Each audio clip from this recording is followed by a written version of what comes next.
Charles Sobhraj, जो था दुनिया का सबसे चार्मिंग और हैंडसम सीरियल किलर। कहते हैं कि चार्ल्स किसी को भी अपनी पर्सनालिटी और बातों से अपने वश में कर लेता था। ये कहानी है 1970 के दशक की। उस वक्त दुनिया में हिप्पी कल्चर यानी ड्रग्स और पार्टी कल्चर बढ़ता जा रहा था। बहुत सारे यंगस्टर्स अमेरिका, यूके और यूरोप से ट्रैवल करके भारत, नेपाल और थाईलैंड जैसे देशों में आने लगे थे, क्योंकि यहाँ ड्रग्स आसानी से मिल जाते थे। इन यंगस्टर्स को हिप्पी बुलाते थे और इंडिया, नेपाल और थाईलैंड जैसी कंट्रीज को कहते थे हिप्पी ट्रेल्स। उस जमाने में कोई मोबाइल फोन या ईमेल तो था नहीं।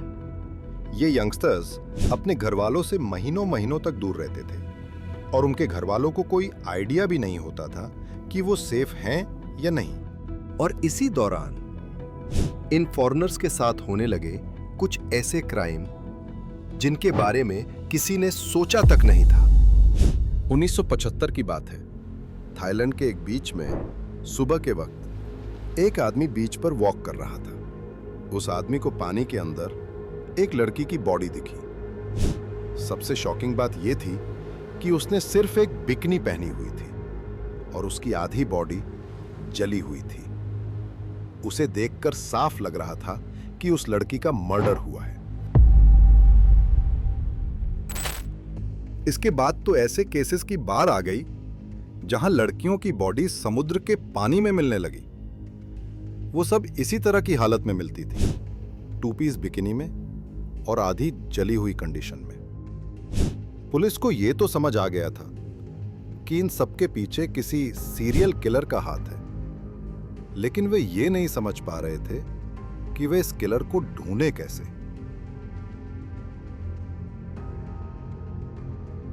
इसी बीच 6 फरवरी 1976 को बैंकॉक में डच एम्बेसी में एक लेटर आया। डच डिप्लोमेट हरमन निपनबर्ग और उनकी वाइफ एंजेला केन ने जब यह लेटर पढ़ा तो उनके सामने एक ऐसी मिस्ट्री आ गई जो उनकी जिंदगी बदलने वाली थी। यह लेटर एक डच आदमी का था जो बहुत डरा हुआ था और एम्बेसी से अपनी सिस्टर कॉर्नेलिया और उसके बॉयफ्रेंड हरनाकिस को ढूंढने के लिए मदद की भीख मांग रहा था, क्योंकि कॉर्नेलिया और हरनाकिस 6 हफ्ते से गायब थे और उनकी कोई खबर नहीं मिल पा रही थी। उस लेटर के हिसाब से कॉर्नेलिया और हरनाकिस उस वक्त हिप्पी ट्रेल में सफर कर रहे थे। वो अपनी फैमिली को हफ्ते में 2 लेटर्स लिखकर अपनी ट्रैवल की हर अपडेट उन्हें देते थे। ट्रैवल करते करते वो दोनों हांगकांग पहुंचे। यहीं उनकी मुलाकात एक बहुत ही चार्मिंग और हैंडसम इंसान से हुई जिसका नाम था एलन गोटिए। वो जेम्स का बिजनेस करता था।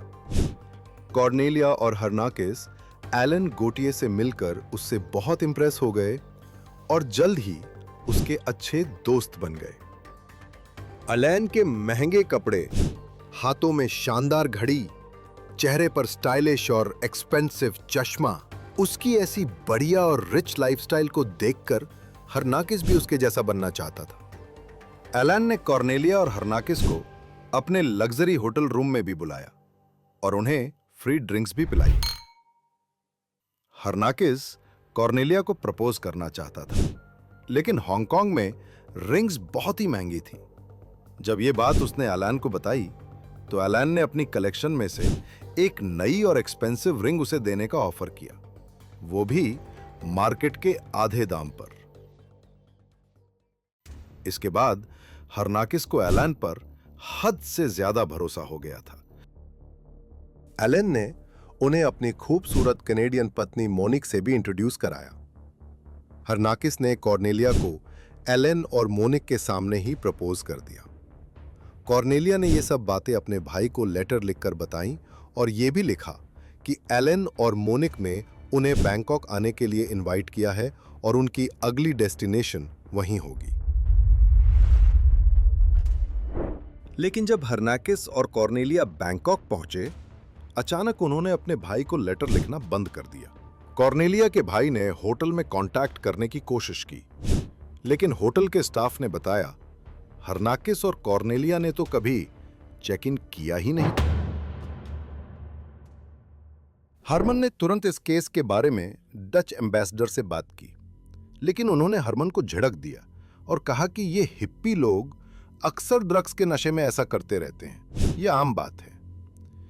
एम्बेसडर ने कहा कि अभी कुछ दिन पहले ही एक ऐसा मामला आया था जहां 2 ऑस्ट्रेलियन हिप्पी के गायब होने की कंप्लेंट आई थी। बैंकॉक पुलिस को सी बीच पर 2 आधी जली बॉडीज मिली थी। जब पुलिस ने ऑस्ट्रेलियन एम्बेसी को यह बात बताई तो उन्हें पता चला कि वो 2 ऑस्ट्रेलियन हिप्पी तो कब के घर वापस आ चुके हैं। तुम इनकी भी चिंता मत करो, ये भी लौट आएंगे।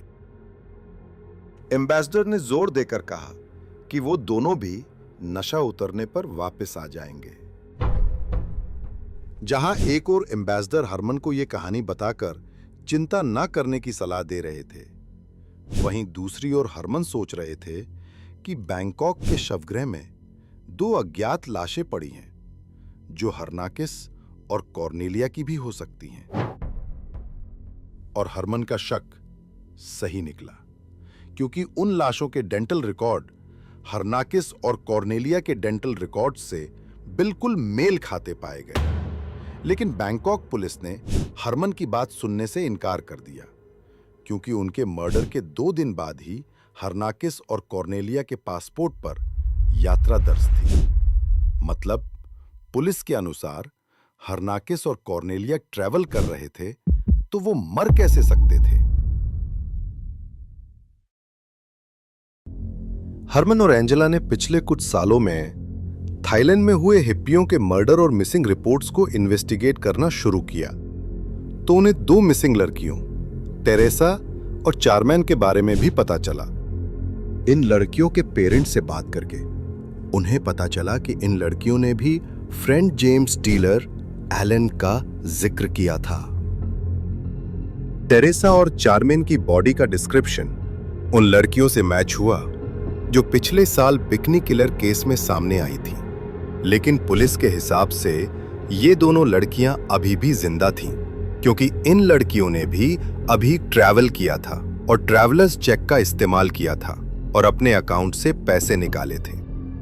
हरमन को एक टर्किश ड्रग डीलर हाकिम के बारे में भी पता चला, जो कि उसकी फैमिली के अनुसार एलन से ही मिला था और जिसकी जली हुई बॉडी बाग में पुलिस को मिली थी। लेकिन फिर से उसकी मौत के बाद उसके पासपोर्ट के यूज होने से थाईलैंड पुलिस ने इस केस को भी इन्वेस्टिगेट नहीं किया। शारमिन हाकिम की ही बीवी थी और उसे ढूंढते हुए ही वो बैंकॉक आई थी। बैंकॉक में अब मिसिंग हिप्पी लोगों की रिपोर्ट्स बढ़ती जा रही थी और जो 3 बॉडीज पुलिस को मिली थीं, उन सब में हर्नाकिस और कॉर्नेलिया की तरह ही ड्रग्स के ओवरडोज के ट्रेस मिले थे। हरमन और एंजेला को पूरा यकीन था कि एलन और मोनिक ने ही इन सबको मारा है, लेकिन उन्हें यह साबित करने के लिए कोई भी क्लू या गवाह नहीं मिल रहा था। और तब उनकी मुलाकात हुई एक कपल से। उस कपल ने बताया कि जिन एलन और मोनिक की तलाश वो कर रहे हैं, वो उनके नेबर हैं। उन्होंने बताया कि हरमन और एंजेला का शक बिल्कुल सही है, क्योंकि एलन ही बिकनी किलर है और उनके पास इस बात का सबूत है। उन चारों को तब ये नहीं पता था कि एलन का असली नाम कुछ और ही था, चार्ल्स शोभराज। ये चार्ल्स शोभराज आखिर था कौन? कि सचमुच वही बिकनी किलर था? ऐसा क्या सबूत था इस कपल के पास? और अब हरमन और एंजेला क्या करेंगे चार्ल्स शोभराज को पकड़ने के लिए? क्या वो पकड़ा भी जाएगा या बच निकलेगा फिर से? ये सब जानने के लिए इस वीडियो को अंत तक जरूर देखिए।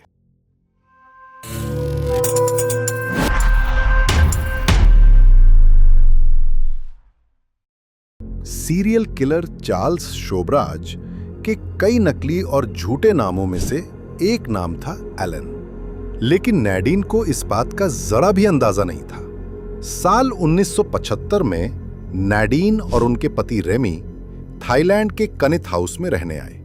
वहां उन्हें पता चला कि उनके ऊपर वाले फ्लोर पर एक बेहद अमीर फ्रेंच जेम्स डीलर एलन और उसकी पत्नी मोनिक रहते हैं। रेमी ज्यादातर अपने काम में डूबा रहता था, जिसकी वजह से नाडीन घर पर अकेली रहती।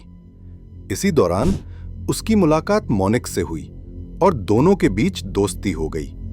मोनिक अक्सर नाडीन को अपने घर बुलाती। वे दोनों पूल किनारे बैठती। मोनिक उसके लिए खाना बनाती और साथ में ड्रिंक्स लेते हुए अपनी जिंदगी के किस्से साझा करती। धीरे धीरे नाडीन और मोनिक की दोस्ती गहरी होती गई। अब मोनिक और आला नाडीन को अक्सर अपने अपार्टमेंट में होने वाली पार्टियों में बुलाने लगे। वहीं उसकी मुलाकात एलन के बाकी करीबियों से भी हुई। इनमें एक था भारतीय शख्स अजय चौधरी, जो एलन का बिजनेस संभालता था, और दूसरा था एक 19 साल का बेहद दुबला पतला फ्रेंच लड़का डोमिनिक। लेकिन ये पार्टियां आम पार्टियां नहीं थीं। जब भी नाडीन वहां जाती, उसे हर बार नए चेहरे नजर आते। साथ ही वहां मौजूद होती दुनिया की सबसे महंगी शराबें और तरह तरह के ड्रग्स। बैंकॉक में नाडीन ने पहले भी कई पार्टियां देखी थीं, मगर आला और मोनिक के घर जैसी रंगीन और अजीब पार्टियां उसने कभी कहीं नहीं देखी। कई बार तो ये पार्टियां लगातार कई हफ्तों तक चलती रहती थीं। इन्हीं पार्टियों में आने वालों में एक हिप्पी लड़की भी थी, टेरेसा नोन। वही टेरेसा जिसकी लाश कुछ महीने पहले बीच पर जली हुई हालत में 2 पीस बिकनी पहने मिली थी। टेरेसा की उम्र 21 साल थी। यूएसए के सिएटल में वो अपनी जिंदगी से बेहद परेशान थी। शायद इसी वजह से उसने तय कर लिया कि वो अब सब कुछ छोड़कर बस दुनिया घूमेगी, और इसी सफर में वो बैंकॉक पहुंची। टेरेसा को नए नए लोगों से मिलना और अलग अलग पार्टियों में जाना बहुत अच्छा लगता था। तभी कुछ बैकपैकर्स ने उसे कनिथ हाउस में हो रही एक पार्टी के बारे में बताया, और वहीं उसकी मुलाकात हुई एलन से। एलन जैसा स्मार्ट और चार्मिंग शख्स टेरेसा ने पहले कभी नहीं देखा था। उसकी बातें मानो टेरेसा पर जादू कर रही थीं। उस रात एलन ने खुद अपने हाथों से टेरेसा को शराब पिलाई, उसे ड्रग्स दिए, और वही रात थी जब टेरेसा को आखिरी बार जिंदा देखा गया। उस दिन के बाद ना उसकी मां को कोई चिट्ठी मिली, ना किसी दोस्त को उसकी कोई खबर। और फिर कुछ हफ्तों बाद गल्फ ऑफ थाईलैंड के किनारे 2 पीस बिकनी पहने उसकी जली हुई लाश मिली। लेकिन यह तो बस शुरुआत थी।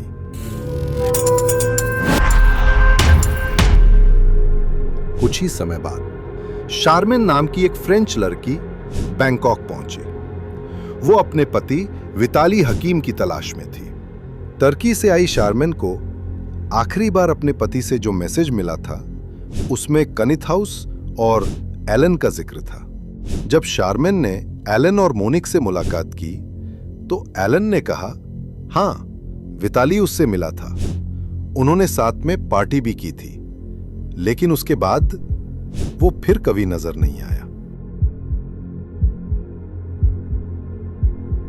शारमेन ने घबराकर कहा कि विताली गुमशुदा है।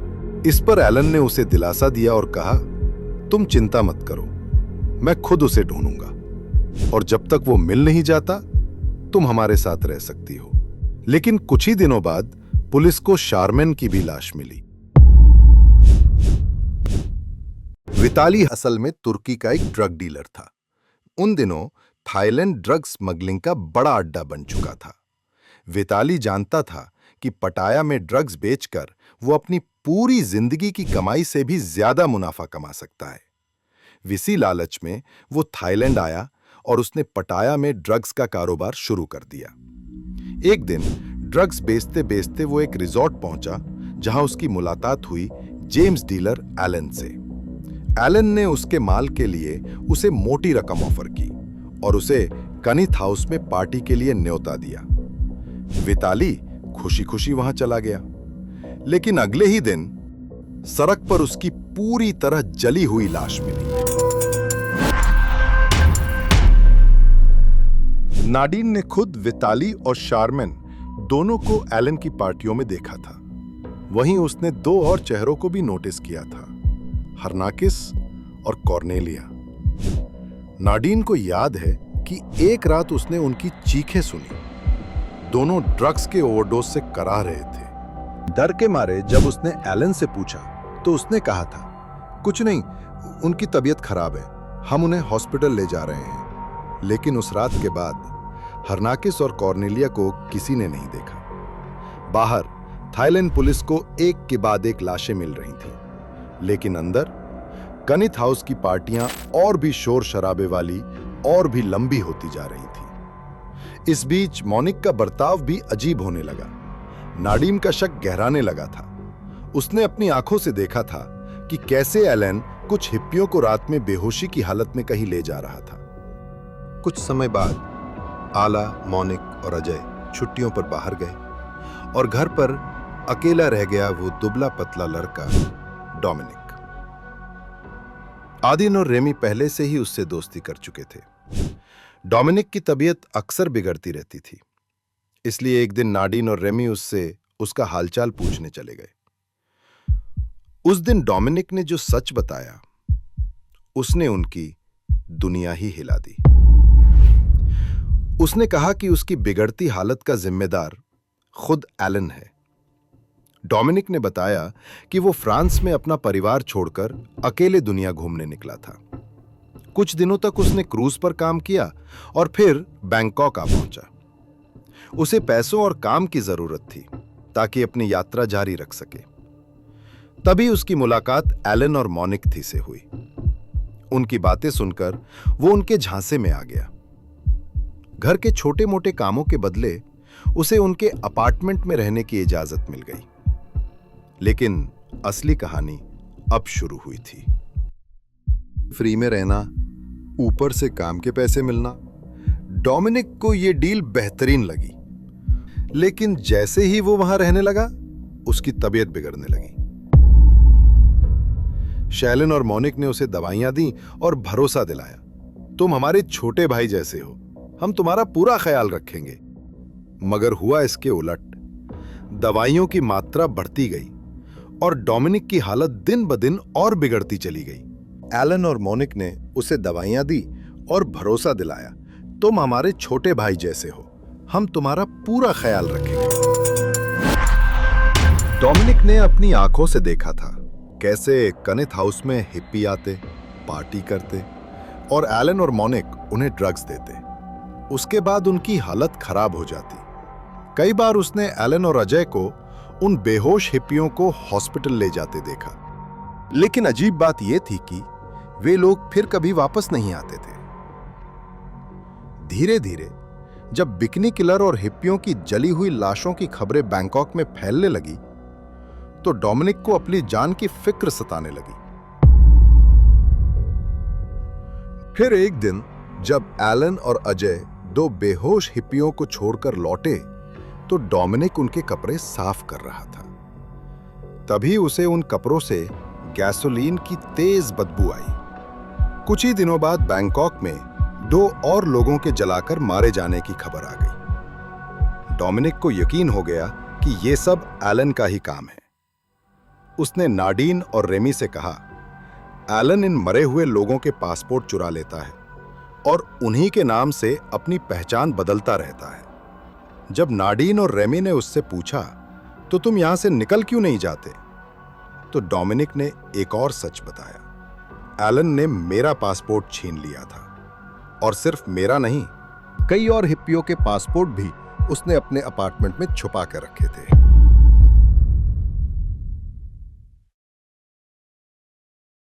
नाडीन और रेमी ये सुनकर दंग रह गए। उन्हें समझ आ गया कि अगर डोमिनिक को बाहर नहीं निकाला गया तो उसकी भी जली हुई लाश किसी बीच पर मिलेगी। काफी मशक्कत के बाद उन्होंने एलन का सेफ खोलने की चाबी ढूंढ निकाली। जब लॉक खोला तो अंदर जो मिला उसने उन्हें हिला दिया। वहां सिर्फ डोमिनिक का ही नहीं, बल्कि टेरेसा, शारमेन और विताली के भी पासपोर्ट थे। हर पासपोर्ट पर उनकी जगह एलन, मोनिक और अजय की तस्वीरें लगी हुई थी। नादीन और रेमी ने फौरन डोमिनिक का पासपोर्ट वापस दुरुस्त किया। उस पर से एलन और अजय की तस्वीर हटाकर असली फोटो चिपकाई। लेकिन तभी एक और समस्या सामने आई। डोमिनिक का वीजा एक्सपायर हो चुका था। उन्होंने तुरंत एक और पासपोर्ट से वीजा का पन्ना निकालकर डोमिनिक के पासपोर्ट पर चिपका दिया। उसी रात उन्होंने उसके लिए फ्रांस की फ्लाइट बुक की और उसे एयरपोर्ट रवाना कर दिया। उन्होंने डोमिनिक से कहा कि फ्रांस पहुंचते ही उन्हें एक लेटर जरूर लिखे। एलन के अपार्टमेंट से निकलते वक्त नाडीन ने हर्नाकस और कॉर्नेलिया की डायरी भी साथ ले ली। अब नाडीन और रेमी खुद के लिए भी खतरा महसूस करने लगे थे।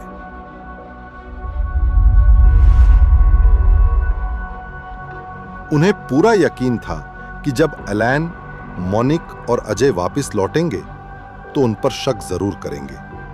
वो पुलिस के पास जाना चाहते थे, लेकिन डर यह था कि पुलिस भी शायद एलन के साथ मिली हुई हो।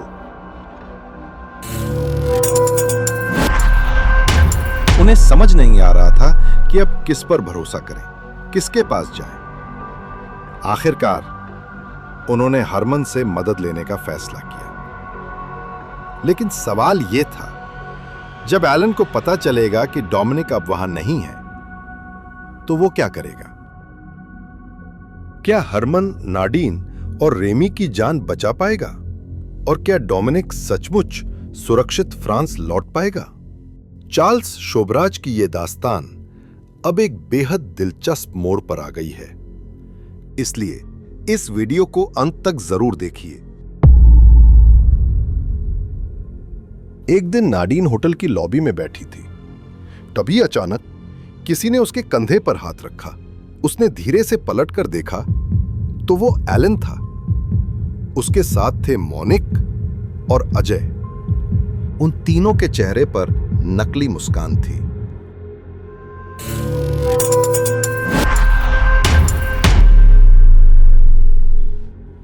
और उनकी आंखों में एक शक की चमक। उन्होंने कहा, आओ तुम्हें घर तक छोड़ देते हैं। नाडीन चाहकर भी मना नहीं कर पाई। वो उनकी कार में बैठ गई। लेकिन ये कोई आम राइड नहीं थी। ये उसकी जिंदगी की सबसे खौफनाक राइड थी। पूरे रास्ते एलन और उसका गैंग उसे घूरते रहे। उनके चेहरे पर अजीब हंसी थी और उनकी खामोशी में चुपते सवाल थे, जैसे बार बार एक ही बात कहना चाहते हो। नाडीन, तुम्हें तो पता होगा डोमिनिक कहां गया? नाडीन का दिल जोर जोर से धड़क रहा था। उसकी सांसें अटक रही थीं। आंसू बाहर आने को थे, लेकिन उसने किसी तरह उन्हें रोक लिया। कार धीरे से आकर कनेथ हाउस के बाहर रुकी। नाडीन ने किसी तरह हिम्मत जुटाई और अपने घर के अंदर भाग गई। लेकिन नाडीन के सामने अब सवाल यह था कि क्या एलन अब उस पर शक कर चुका था? क्या नाडीन और रेमी भी अगली लाश बनने वाले थे?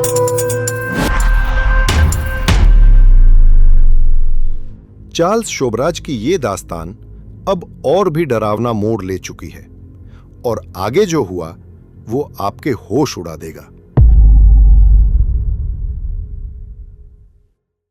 एलन और उसकी गैंग का खतरा दिन ब दिन और बढ़ता जा रहा था। नाडीन फ्रेंच एम्बेसी पहुंची और वहां जाकर उसने अपनी जान बचाने की गुहार लगाई।